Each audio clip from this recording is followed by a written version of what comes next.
Intertech le da la bienvenida a esta sesión. Somos el proveedor líder en soluciones de calidad y seguridad, apoyando a un gran número de industrias a través de nuestra red global de expertos. En esta ocasión aprenderemos sobre las pruebas, procedimientos y proceso de la certificación NOM en productos eléctricos decorativos y de temporada. Explicaremos los pasos a seguir para obtener el certificado de cumplimiento en materia de seguridad eléctricas y las pruebas aplicables para asegurar el cumplimiento de producto bajo la NOM 003 SCFI 2014. Nos acompañan nuestros panelistas. Juan Carlos Vera, ingeniero electricista egresado de la Escuela Superior de Ingeniería Mecánica y Eléctrica del IPN, con más de 5 años de experiencia en el sector de la evaluación de la conformidad para normas oficiales mexicanas, normativa UL y CSA, que ha laborado en laboratorio de pruebas eléctricas y organismos de certificación de productos enfocado a la rama eléctrica, electrónica y de telecomunicaciones. Miguel Mirón Roldán, estudiante de Ingeniería en Telecomunicaciones de la Facultad de la Ingeniería de la UNAM, con más de 5 años de experiencia en la evaluación de conformidad para normas oficiales mexicanas en los sectores de seguridad eléctrica, electrónica, eficiencia energética y de telecomunicaciones. Hola a todos y gracias por acompañarnos en este webinar. Aquí un poco del contenido que estaremos dando a lo largo del mismo, la presentación general de Intertech, la presentación del alcance de certificación NOM, presentación ya del tema de la NOM 003 y en específico la NMXJ 588, el campo de aplicación de la misma y de las exclusiones, la clasificación de productos y agrupación en familia de modelos, criterios en materia de certificación para productos decorativos y de temporada, el proceso de certificación de forma general, número de muestras requeridas. Repasaremos también algunas pruebas de laboratorio que son muy relevantes para esta normativa y finalmente el marcado. Hablando acerca un poco de Intertech, nosotros somos un proveedor líder en pruebas de laboratorio, inspección, servicios de certificación. Contamos con más de 1,000 laboratorios alrededor del mundo, están expandidos en más de 100 países. También tenemos otros servicios como los que pudieron revisar en el video, que no solamente es de la rama eléctrica, sino también de algunas otras líneas de negocio que están muy relacionadas con las pruebas, con las inspecciones, que son muy interesantes también revisar. Tenemos más de 46,000 empleados extendidos en estos más de 100 países y realizamos cada año más de 100,000 auditorías. Hablando un poco de los productos de los cuales Intertech puede probar y certificar, podemos enlistar desde electrodomésticos, herramientas eléctricas, electrónicos de consumo, equipos de uso comercial y artefactos eléctricos. Todo lo anterior en sus diferentes ramas de evaluación, ya sea desde seguridad eléctrica, eficiencia energética o telecomunicaciones. En el caso particular de México, y en conformidad con el marco regulatorio vigente, la norma oficial mexicana encargada de evaluar la seguridad de productos eléctricos es la NOM 03 SECOFI 2014. Podemos continuar, de favor. Debemos de recordar que la NOM nos define el tipo de productos candidatos a evaluarse, los criterios de agrupación de familias para definir una familia de productos, los métodos de prueba aplicables y el procedimiento de evaluación que se debe de cumplir con la finalidad de obtener un certificado de conformidad. En el caso particular de los artículos de temporada, la misma NOM nos hace el llamado del método de prueba NMXJ 588 ANSE 2017. NMX, que no solo indica el procedimiento de prueba, sino que también tiene ciertas definiciones, exclusiones y listas que ejemplifican el tipo de productos contemplados dentro del campo de aplicación. Hablando acerca del campo de aplicación específicamente de la NMXJ 588, en el capítulo 3 nos habla acerca de las definiciones. Aquí, en el inciso 3.3, nos indica lo que nos interesa, que es un artículo decorativo. Nos indica que es un ensamble que funciona eléctricamente y que produce luz, sonido, movimiento o combinación de las anteriores y que cuenta con conectores, que estos pueden ser clavijas para su alimentación. También hay algunas notas que es importante revisar en esta definición. La primera indica que se considera que los artículos decorativos son de temporada cuando tienen figuras, formas, relativas a festividades estacionales. Esto puede ser como Día de Muertos, Halloween, Navidad, algunas fiestas patrias que también puede ser. Y bueno, todos esos estarían englobados dentro de esta normativa. También nos indica en la norma 2 que los artículos decorativos pueden proporcionarse con lámparas, controladores o motores o alguna combinación de los anteriores. Es decir, que no solamente son las series navideñas que vemos y hasta ahí lo delimita, sino que también pueden ser algunas otras figuras decorativas. Esto es muy común en algunas temporadas que tienen movimiento y esos movimientos están asociados a algún tipo de motor y esas también estarían incluidas dentro de esta normativa. Y finalmente nos indica en la nota 3 que se considera como un uso de temporada a un periodo de instalación y de uso para festividades específicas. Es decir, que este producto está destinado solamente para instalarse dentro de un periodo de tiempo que va a ser solamente ese periodo y posteriormente a esto pues ya no va a seguir instalado. Esto porque anteriormente en la normativa que estaba vigente se indicaba un periodo de 90 días para que se pudiera instalar y después ya no se quitara. Sin embargo, en esta normativa no nos indica el número de tiempo, pero se entiende que va a ser algo únicamente por un periodo que no va a quedar permanentemente instalado.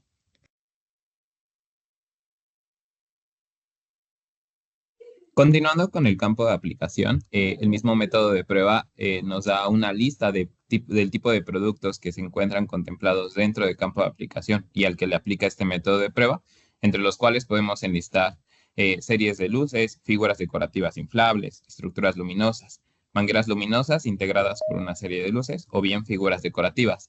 Todo lo anterior para ambos usos, tanto uso exterior como uso interior. Dependiendo del tipo de producto, son las pruebas que le aplican, así mismo como la tensión de alimentación o bien sus características físicas y técnicas. Sin embargo, para ello, continuaremos con la explicación.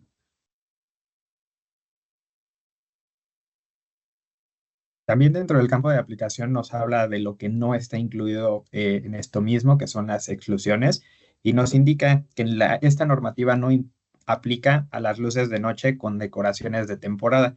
Esto porque prácticamente esos productos sí están pensados para instalarse de forma permanente, por ejemplo, en algunas habitaciones para proporcionar luz tenue, y además tienen una norma en particular que también está referida dentro de la NOM 003, que es la NMXJ 508, que esta es relativa a todos los artefactos eléctricos y también están comprendidos las luces de noche. Es por ello que cae fuera del campo de aplicación, a pesar de que puedan llegar a tener algunas decoraciones, podrían o no ser de alguna temporada en particular, pero esto queda fuera. En el inciso B nos indica acá que las luces, lámparas o linternas portátiles que se alimentan por baterías. Esto porque prácticamente se consideran todos estos productos como luminarios, entonces están dentro de otra sección también de la norma y no estarían comprendidas en la 588. También nos indica en el inciso C las figuras, mangueras o tiras flexibles sin fines decorativos que se utilizan únicamente para iluminación, ya sean exhibidores portátiles o fijos. Esto precisamente porque la norma está destinada a productos decorativos o de temporada y en el inciso C no sería el caso de esto. Únicamente son para fines de iluminación. No tienen nada de decorativo, únicamente es para iluminar algunos exhibidores y es por ello que también quedan fuera. En el inciso D nos indica otros artículos de temporada que cuenten con una norma particular en materia de seguridad. Toda la NOM 003 en el capítulo 7 nos dice los métodos de prueba particulares para cada uno de los productos y si el producto que queremos evaluar se encuentra dentro del campo de aplicación de alguna de estas otras normativas, como podría ser el caso de electrodomésticos que tiene toda la serie de 521, de los artefactos que pueden estar dentro de 508, de la 412, se excluyen del campo de aplicación de esto. Un ejemplo muy particular de un producto contemplado dentro del campo de aplicación de otra NOM podría ser, por ejemplo, los luminarios, productos contemplados dentro de la NMXJ 307, 11-2017, de los cuales podemos hacer uso de la NMXJ 619, que define todo lo referente a iluminación, que nos indica que un luminario es un equipo de iluminación que distribuye o filtra, es decir, está destinado a iluminar un recinto en específico. Caso contrario a los productos contemplados dentro del campo de aplicación del NMXJ 588. Otro tipo de producto del cual no se le aplicaría este método de prueba son las series que utilizan portalámparas de tipo roscado con una designación mayor al tipo intermedio, tipo de portalámparas contemplados dentro del NMXJ 024 ANSI. Estos portalámparas deben ser mayor a E17 y E14. Hablando acerca de los criterios para agrupación de familia de productos que están dentro del campo de aplicación de la NMXJ 588, que serían las series de luces navideñas, las figuras decorativas iluminadas y las mangueras luminosas, dentro de la NOM 003 nos dan los criterios específicos. Cuando se publicó la NOM 003, podría no existir o no estar contemplados todos los productos que actualmente tenemos, y es por ello que esta sección la vamos a dividir en dos. Primero vamos a revisar los criterios que ya están publicados dentro de la 003 y posteriormente el criterio que se publicó de la Secretaría de Economía con la Dirección General de Normas para complementar este criterio. Entonces, en este caso se complementan esos dos criterios y el primero lo encontramos en el inciso 9B9 de la NOM 003. Nos indica que dos o más productos se pueden considerar dentro de la misma familia siempre que cumpla los criterios que vamos a exponer. Es importante porque siempre buscamos tener la menor cantidad de certificados y la mayor cantidad de modelos dentro de un mismo certificado, y es por ello que es importante tomarlo en cuenta. En el inciso A nos indica que tiene que ser el mismo tipo de lámpara cuando las utilicen, como puede ser incandescente, de LED o alguna otra tecnología que se pueda utilizar. Las incandescentes ya no son muy utilizadas en series navideñas, por ejemplo, pero si es el caso, todas tendrían que tener esta misma tecnología. No se podría agrupar una incandescente con una LED o con alguna otra tecnología. Esto no sería posible dentro del mismo certificado, a pesar de que se cumplan los demás criterios. En el inciso B nos indica que tiene que ser el mismo tipo de producto. Por ejemplo, las series luminosas, las series de luces, figuras decorativas iluminadas, series de luces tipo mangueras, estructuras luminosas o algún otro. Aquí las definiciones pueden llegar a ser muy similares o de la estructura en cómo las indica la norma. Sin embargo, ya en el capítulo 3 nos indica cuál es la definición particular y cuál es la diferencia, por ejemplo, entre una serie de luces normal y una serie de luces del tipo manguera luminosa, que tiene cosas muy particulares. Ahí nosotros podemos siempre apoyarlos en delimitar cuál es la definición correcta para ese producto y saber si se agrupa o no, ya que no podríamos agrupar series de luces con algunas figuras decorativas a una estructura luminosa, a pesar de que la estructura luminosa comúnmente también tenga esas series de luces. En el inciso C nos indica que tienen que ser los mismos componentes. Eso tiene que ver también con la definición de familia de la propia NOM 003. Sin embargo, aquí lo delimita un poquito. Aquí viene más específico para los productos que se alimentan a una tensión de red. Indica que pueden ser con o sin receptáculo al final de la serie de luces, o la otra opción que tenemos es con o sin motor en el producto. Entonces, si no se cumple esta parte, también quedaría fuera de esa agrupación. Nos indica que también tiene que tener el mismo control. Aquí lo delimita a controles eléctrico, electromecánico o control remoto. Es decir, que no podríamos agrupar productos decorativos que tengan control remoto con alguno que tenga simplemente un control mecánico, como podría ser un switch. Eso no sería permitido. Continuando con los criterios de agrupación de familia, en la misma NOM nos define en el inciso E el mismo tipo de aparato fijo móvil. Esto está destinado o bien trata de indicar el tipo de fijación o de instalación del artículo de temporada. Es decir, si está destinado a permanecer durante esta temporada en su tiempo de instancia en un lugar fijo, o bien podría ser candidato a ser móvil, ¿no? Como por ejemplo, podríamos tal vez un artículo de temporada que sea destinado a colocarse sobre una mesa, por poner un ejemplo. En el inciso F, inciso muy importante, nos indica que se deben de cumplir con ciertos intervalos entre variación de potencia y variación de corriente. Y aquí lo más importante a identificar es que se debe de identificar el modelo el cual contenga el mayor consumo de potencia y el mayor consumo de corriente, y de ahí hacer los decrementos que indican de acuerdo al intervalo en el que se encuentre. Es muy importante aquí mencionar que la tabla que vemos a mano izquierda es como se tenía originalmente en la NOM. Sin embargo, debido a los criterios emitidos posterior a la emisión de la NOM, se corrigen esos intervalos, ya que habían ciertas potencias que, como ustedes podrán observar, no se encontraban contempladas originalmente. El criterio viene a clarificar estas potencias contempladas y, pues bueno, es importante mencionar que para los productos que contengan una potencia menor o igual a los 24 watts, perdón, o su equivalente en corriente, es obligación del solicitante del servicio informar al organismo de certificación de producto de los valores de potencia y corriente con la finalidad de definir las agrupaciones de familia. Siguiendo con el tema de los criterios de este mismo inciso, nos indica que se permiten variaciones de color o cambios estéticos en la forma de las series de luces, las figuras decorativas, en general todo lo que esté dentro del campo de aplicación. En eso no hay tema cuando existen ese tipo de variaciones. También nos indica que se permite el mismo tipo de fijación en el aparato del cordón de alimentación. Esto lo define como X, Y o Z. Cuando es una fijación tipo X, es que se puede reemplazar fácilmente por el usuario sin mayor intervención de ningún servicio especializado. Cuando es una fijación tipo Y, nos indica que esta sí se puede reemplazar sin dañar el producto, sin embargo, tiene que ser un servicio más especializado, mientras que la fijación tipo Z indica que el producto no puede ser reemplazado en el cable de alimentación sin que tenga que sufrir algún daño. Entonces es importante tener en consideración que tiene que ser la misma fijación para el cordón de alimentación.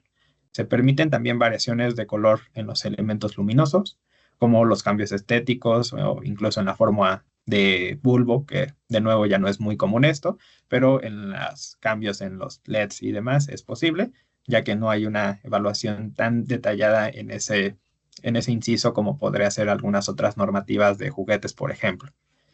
También nos indica que tiene que ser el mismo tipo de clavija cuando éstas se alimenten a la tensión de alimentación, que pueden ser polarizadas o pueden ser no polarizadas, con los elementos de protección o sin algún tipo de receptáculo.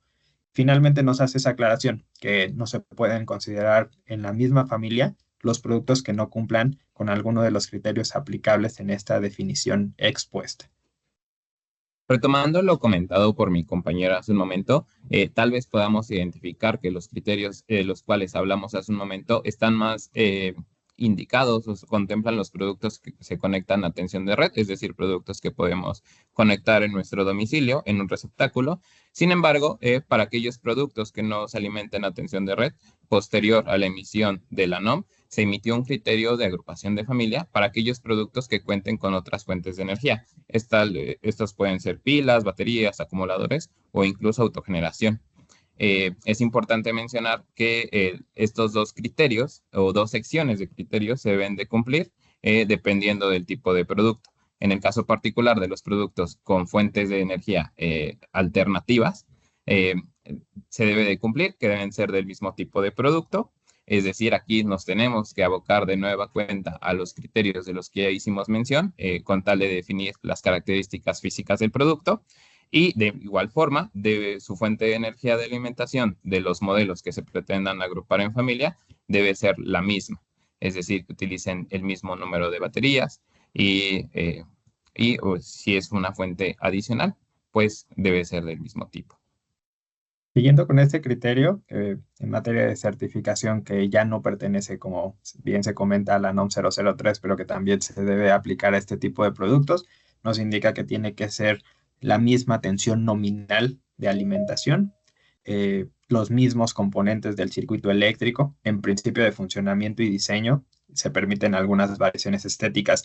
Este es un punto bastante clave para poder determinar si es posible agruparlos o no, ya que en la mayoría de los casos es necesario contar con el diagrama eléctrico o electrónico para poder determinar este inciso, ya que a simple vista pueden ser productos muy similares o que cambie algo que realmente no se aprecia a simple vista, incluso con fotografías. Es por ello que se requieren ese tipo de diagramas para llevarlos con nuestro organismo de certificación y que ellos puedan hacer un análisis más minucioso y determinar si esos cambios comprometen la seguridad del producto o qué pruebas se necesitan y saber si se cumple o no con este inciso. Entonces es bastante importante tenerlo en mente. En caso de tener accesorios, la muestra representativa de la familia será la que incluya el accesorio que proporcione los resultados más desfavorables.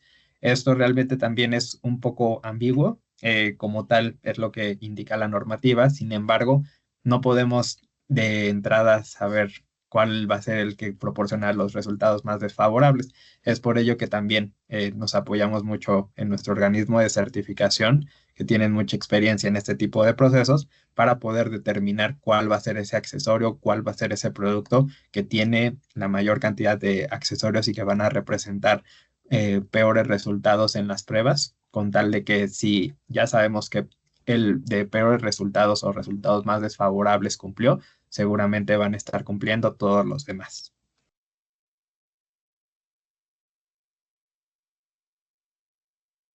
Recapitulando un poco del proceso que se debe de atender para obtener un certificado de conformidad bajo la NOM 0013 COFI, ya identificamos, de acuerdo a lo que vimos en el webinar o hasta donde vamos, de los pasos a definir una familia de productos. Posterior a definir y a identificar a qué tipo de productos le aplica este método de prueba, debemos de seleccionar la muestra representativa de acuerdo a los criterios que ya hemos hablado. Debemos de evaluarla en nuestro laboratorio de pruebas.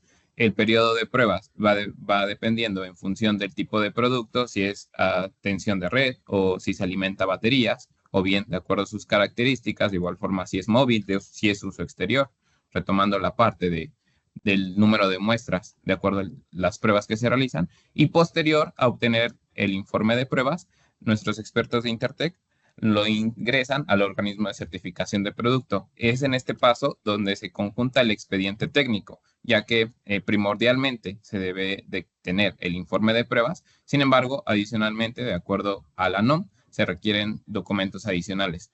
Y estos deben de ser el diagrama eléctrico, un manual de usuario, fotografías del producto.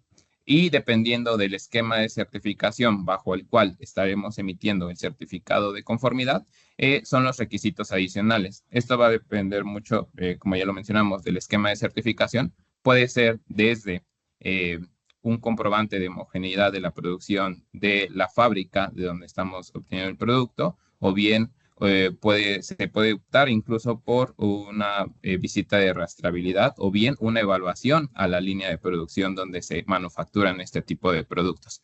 Posterior a la emisión de nuestro certificado, tal vez pareciera que aquí se acaba el proceso. Sin embargo, posterior a la emisión, se deben de atender ciertas auditorías con la finalidad de corroborar que el producto que se presentó inicialmente a pruebas es el producto que se encuentra comercializándose ya sea en punto de venta o bien, por ejemplo, ingresando al país, ¿no? Por medio de una aduana.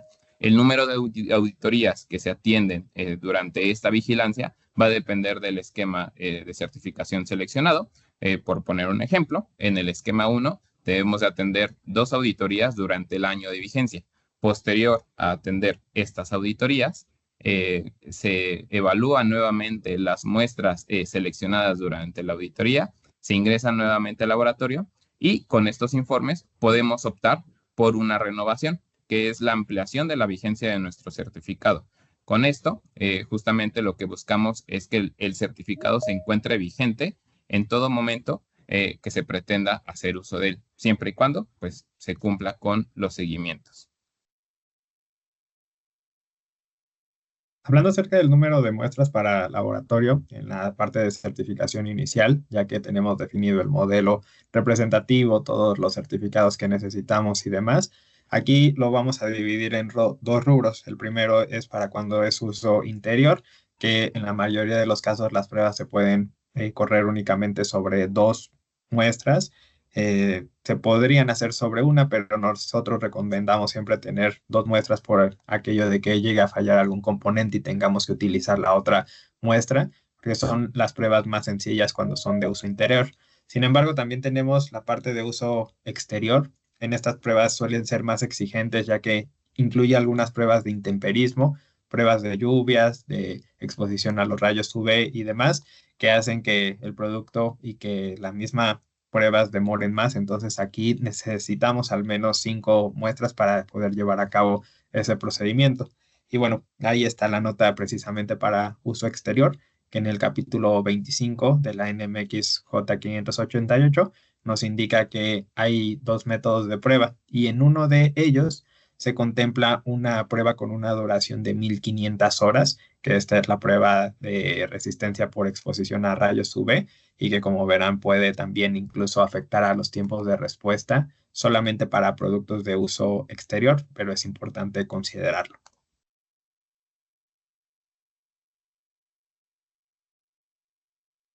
Enfocándonos un poco sobre las pruebas que se realizan en nuestro laboratorio, nos vamos a enfocar en 5 muy importantes que impactan directamente en la seguridad del usuario. Y justamente podemos comenzar con el capítulo 8, protección contra sobrecorriente. El método de prueba nos indica que todos los artículos decorativos deben de proporcionarse con elementos de protección contra sobrecorriente. Aquí debemos hacer un gran paréntesis, ya que dependiendo de las características del producto, es donde se sitúa este elemento de protección contra sobrecorriente. La capacidad de dicho elemento debe ser acorde a los valores indicados en la tabla de la misma NMX. Y bueno, de aquí la evaluación es por inspección y aquí yo creo que lo más importante y primordial es identificar dónde se sitúa este elemento de protección contra sobrecorriente. Si podemos visualizar en la presentación, tenemos diferentes tipos de productos contemplados dentro del campo de aplicación de la NOM y el elemento de protección contra sobrecorriente se encuentra posterior a las espigas de alimentación. De aquí va dependiendo, va muy encaminado con lo que mencionamos de los criterios de agrupación de familia.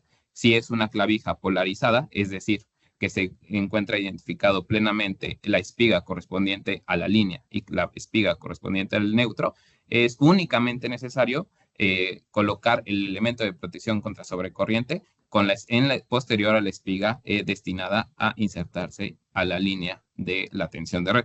Sin embargo, si es una clavija que no se encuentra polarizada, este elemento de protección se debe de colocar en las 2 espigas. Ahora daremos paso a algunas pruebas que estarán acompañadas de videos, que son las pruebas reales que se realizan en el laboratorio. La primera, como pueden observar, es la protección contra el acceso a partes vivas. Esta se detalla en el capítulo 10 y bueno, nos indica la normativa que las partes eléctricas deben localizarse o también protegerse de manera en que se reduzcan los riesgos de algún contacto accidental con esas partes vivas o que no tengan aislamiento. Bueno, también nos acota que una parte viva se considera cuando el potencial a circuito abierto entre las partes vivas que no tengan aislamiento y tierra sea mayor a 42.2 volts pico, que esto es 30 volts en valor eficaz. Y bueno, a partir de esto se realiza con un dedo de prueba, que es el que tiene el ingeniero en la mano derecha, y también ahí tiene la parte del multímetro, ahí verifica la parte de las espigas y todas aquellas partes que podrían tener algún acceso al usuario. También se verifica la parte de los fusibles, si es que tiene, ya sean fusibles integrados o portafusibles. Y bueno, el cumplimiento es prácticamente que pues no se tenga ningún acceso a esas partes vivas.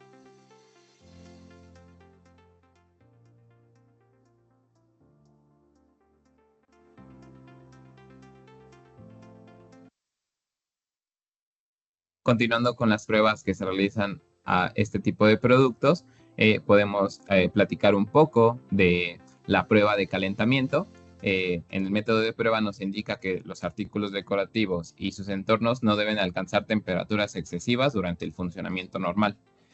Lo que se busca con este método de prueba es, por medio de termopares, determinar el incremento de temperatura que el producto presenta en su funcionamiento normal.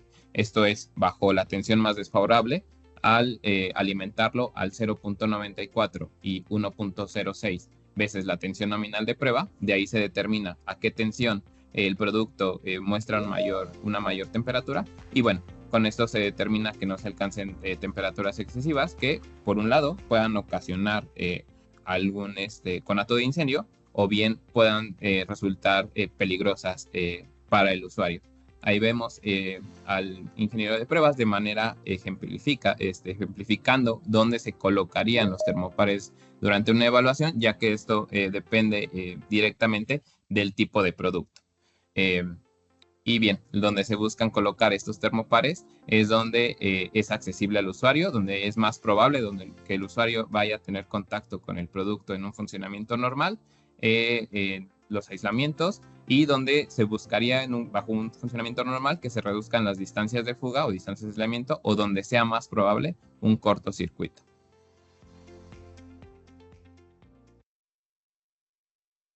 Pasando con la prueba de corriente de fuga, que esta es la que se describe en el capítulo 13, bueno, nos indica que esta se realiza a una temperatura de funcionamiento, esta se realiza sobre los artículos decorativos, y bueno, nos indica solamente la norma que no tiene que ser excesiva. Y esta prueba es importante mencionar que se realiza dentro de los 5 minutos posteriores de haber realizado la prueba de calentamiento, que es justo la que acaba de describir mi colega Miguel.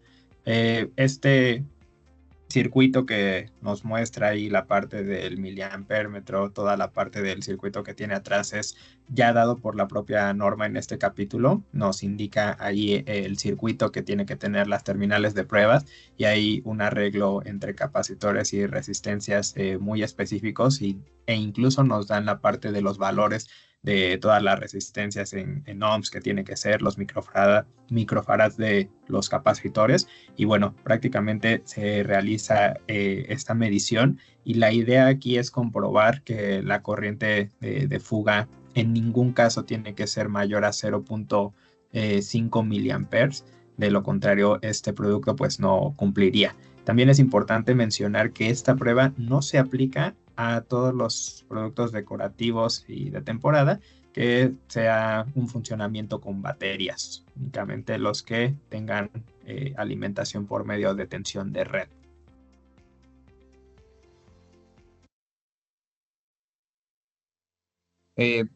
Continuando con las pruebas que se realizan a este tipo de producto, la prueba de la que menciona mi compañero se realiza 2 veces. Se realiza después de la prueba de calentamiento, y también se realiza posterior a realizar el acondicionamiento de humedad del producto. Esto es, como ustedes pueden visualizar, dentro de una cámara de humedad durante 48 horas. El producto se somete a una humedad relativa del 93% más menos 3%, entre una temperatura de 20 grados centígrados y 30 grados centígrados. Lo que se busca con esto es justamente ejemplificar el tipo de producto y los ambientes en el que se encontraría funcionando de manera normal a lo largo de nuestro territorio nacional. Posterior a realizar este acondicionamiento de humedad, se repite corriente de fuga y también aguante dieléctrico a la tensión. Con este último, como podemos visualizar en el video, se hace uso de un dispositivo llamado HiPod, donde entre partes vivas se cortocircuitan partes vivas, y entre partes vivas y el aislamiento del producto se busca evaluar la resistencia o bien la rigidez del dieléctrico, que no sufra, comúnmente se dice, una ruptura, es decir, un cortocircuito que pueda ocasionar en un evento peligroso para el usuario. Se somete a una tensión de 1250 volts a una frecuencia de 60 Hz durante 1 minuto, y pues es justamente lo que estamos visualizando en el video.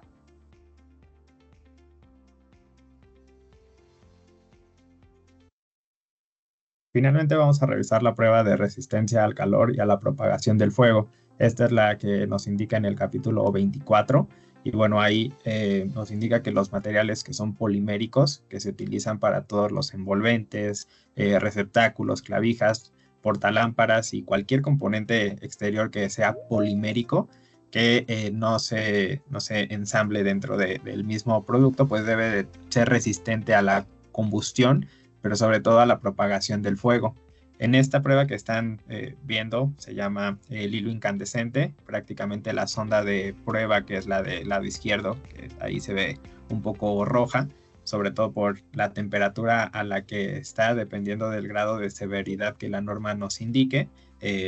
se hace incidir la parte polimérica o un pedazo de la parte polimérica dentro de ciertos segundos. Posterior a esto se retira y ahí la inspección que se realiza es que esto no propague el fuego. Si ven por ahí pudimos revisar que hay un hilito de humo, pues esto es normal por la temperatura en que se está manejando la sonda de prueba. Sin embargo, lo interesante aquí o de esta prueba es que eso no se propague y que no incendie esa parte.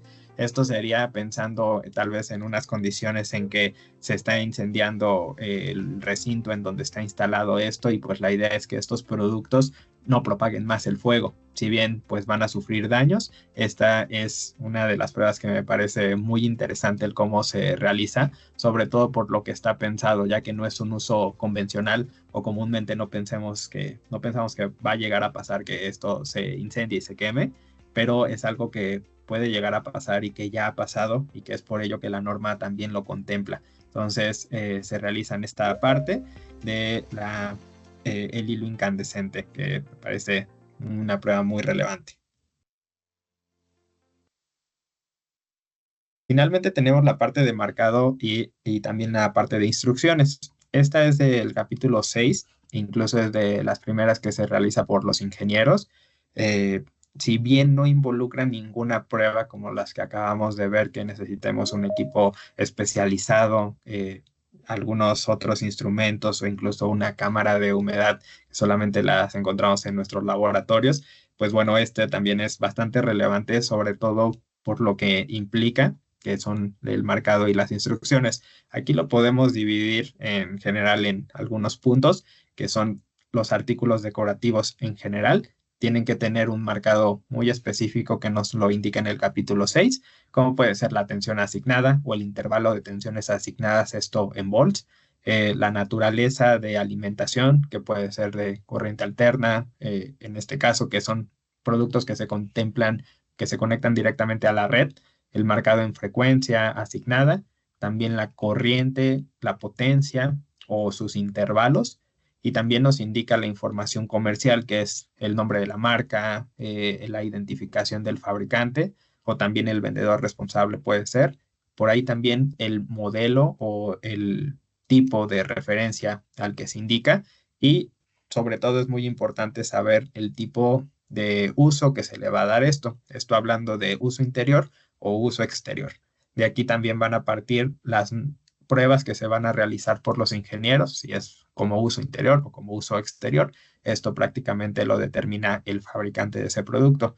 Esto es en general, pero también tenemos para artículos decorativos a baterías, que esto nos habla en el inciso 6.4, y esto ya es muy particular, porque a diferencia de los que se conectan a la red, pues no vamos a tener, por ejemplo, la parte de la frecuencia asignada o algunas otras tensiones, que un rango de tensiones. Estos van más enfocados precisamente sí a la información comercial, como es el nombre de la marca, el modelo, pero también nos indica que para estos casos tenemos que determinar o indicar las terminales positivas y negativas en el compartimento de baterías, el tipo de batería que se tiene que utilizar y también su tensión de alimentación. Finalmente, sobre el instructivo, que esto ya es dejando de lado el marcado sobre el producto, hay una serie de leyendas de seguridad que son muy relevantes para esta normativa.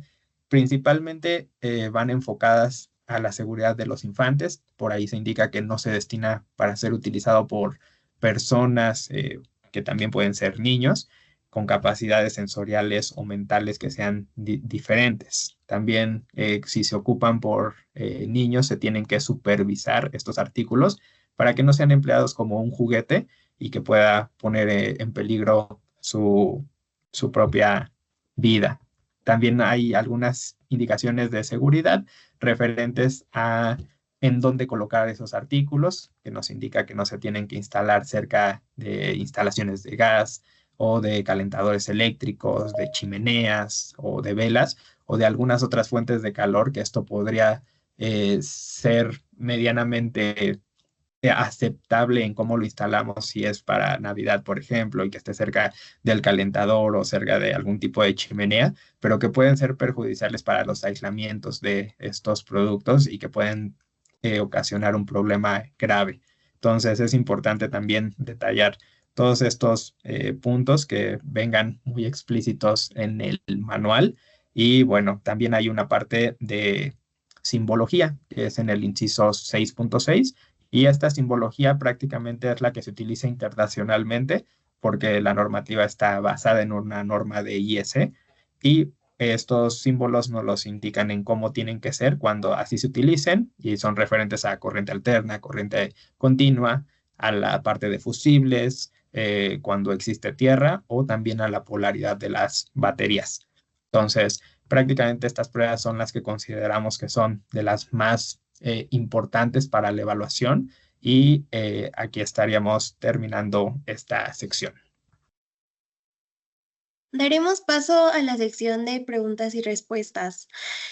De igual forma, colocaremos dos breves encuestas, una para saber de qué otros temas les gustaría que habláramos en nuestros webinars y otra para saber qué les pareció esta sesión.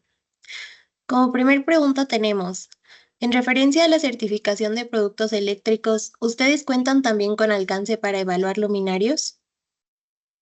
Sí, exactamente. Gracias por la pregunta. Efectivamente, nosotros tenemos alcance en el laboratorio que se encuentra en Ciudad de México y también en el organismo de certificación. Y es importante ahí delimitar cuándo son de uso interior y exterior, como lo acabamos de ver en esta sesión, ya que también los luminarios de uso exterior requieren pruebas de lluvia, por ejemplo, y cuando son de uso exterior, pero que también están enfocados a vialidades. En ese caso también se requieren pruebas de eficiencia energética, que ahí las pruebas suelen tener una duración importante y bueno, tenemos alcance en organismo de certificación y también en laboratorio de pruebas. Y la siguiente pregunta dice, mencionan que cuentan con laboratorio de pruebas. ¿Podrían indicar en dónde se encuentran ubicados? Sí, nos encontramos ubicados en la zona industrial de Vallejo, en Ciudad de México, y es justamente donde se encuentra nuestro laboratorio de seguridad eléctrica. La siguiente menciona, ¿cuál consideran que es una falla muy común en la seguridad de los productos decorativos y de temporada? Bueno, aquí es importante, por ejemplo, el tema de marcado, que es donde hemos visto que comúnmente llegan a fallar, porque no tienen las leyendas correctas o porque les faltan las leyendas. Y esto es algo sencillo de subsanar. Nuestro equipo de expertos puede apoyarlos con ese tema y sobre todo a determinar cuáles son las que sí le aplican y cuáles son las que no le aplican dependiendo del tipo de producto. Y esos son enfocados en cuando es sencillo de información comercial o de marcado, pero también existen algunas otras fallas comunes en este tipo de productos que ya involucran propiamente la construcción del producto y que son más interesantes de resolver. Si bien nosotros podemos apoyar en las opciones o en las alternativas que se tienen, pero si ya involucra algún tipo de prueba en la que falló, también tenemos que involucrar la parte del fabricante, por ejemplo, para saber qué opciones tenemos. Entonces, ahí se ha visto mucho que fallan en el último capítulo de la parte de propagación del fuego o también de la parte de los aislamientos, que por ahí no es el adecuado. Entonces, estos son puntos más delicados que pues si en las pruebas fallan, no se puede obtener el certificado de conformidad hasta que esto sea resuelto, sobre todo porque se involucran partes de seguridad que pueden poner en riesgo al usuario final. Nuestra siguiente pregunta dice, ¿por qué si la NMX J588 ANSE es solo un método de prueba, es mandatorio cumplir con esta regulación para importar los productos? Ok, de ahí es muy importante identificar que de acuerdo al marco regulatorio, en este caso la Ley de Infraestructura de la Calidad y en su momento el reglamento a la Ley de Infraestructura de la Calidad, definen a una NOM como de observancia obligatoria, pero de igual forma, siempre y cuando una NMX o un método de prueba venga referenciado en la NOM, es en este momento donde de igual forma es de observancia obligatoria. Tenemos otra pregunta que dice, hablando acerca de los requisitos para ingresar al mercado de Estados Unidos y Canadá, ¿ustedes pueden hacer este tipo de normativas? Sí, también tenemos alcance en esa etapa de Estados Unidos, que es para normas de UL y de CSA, que es para, de Canadá, que es para normativa de CSA. Si bien el método de prueba, por ejemplo, para Estados Unidos, que es UL 588, que tiene cierta concordancia con el que ahorita revisamos, que es NMX, por favor no tomen en cuenta los criterios de agrupación ni todo el proceso que se tiene que seguir, ya que el método de prueba sí es muy similar, pero todo el proceso de certificación es muy distinto. Entonces, podemos apoyarlos con ese tema. También nuestro laboratorio de Vallejo tiene alcance para algunas normas de Estados Unidos y de Canadá y podemos apoyar en todo ese proceso, pero es muy distinto a lo que acabamos de ver. Entonces, es importante ahí también considerarlo. Ok, tenemos una pregunta más que dice, actualmente compro series navideñas con un proveedor local, pero no tengo acceso al importador ni al fabricante. ¿Puedo certificar esos productos? Sí, sí es posible fabricarlos. Estaríamos delimitados por los esquemas de certificación que podríamos seleccionar. Justamente, tal vez estaríamos limitados únicamente al esquema 1, en el que se tendrían que atender 2 visitas de seguimiento, pero no es requerida información como tal del fabricante, ya sea el certificado de homogeneidad de la producción. Pero sí, sí es posible, con mucho gusto los podemos asesorar. Hemos llegado al final de nuestra sesión. Si no logramos contestar a su pregunta, le haremos llegar la respuesta a su correo electrónico después del webinar seminario. Le agradecemos por tomar la oportunidad de unirse a nuestro seminario web. Hasta pronto.